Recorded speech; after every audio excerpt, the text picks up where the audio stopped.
هذا الصاروخ الفضائي الإيراني الذي تقول طهران بأنه يحمل ملفات بحثية، لماذا يثير كل هذا القلق في واشنطن؟ اهلا بحضرتك وبكل المشاهدين، وكل عام وانتم بخير بمناسبه العام الجديد. طبعا هذا شيء مقلق، يعني عندما تستطيع ايران ان تصل الى الفضاء فهذا يعني ان لديها قدرات على اطلاق صواريخ الى الفضاء. من الممكن في يوم من الايام ان يتحول هذا البرنامج الصاروخي الفضائي الإيراني إلى برنامج صاروخي كما أعلنته روسيا، يستطيع أن يضرب الأقمار الصناعية الموجودة في الفضاء مثلا.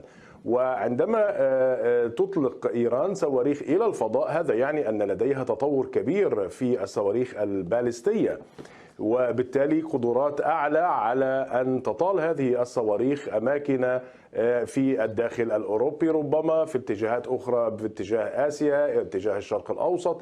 وبالتالي هذا معناه أن الذراع الإيرانية الصاروخية أصبحت طويلة، وهذا يقلق ليس فقط الجيران ولكن يقلق أيضا الدول التي ترى في إيران دولة مارقة، ومن الممكن أن تسبب مشكلات لإقليمها وللعالم، خاصة أن لديها برنامج نووي.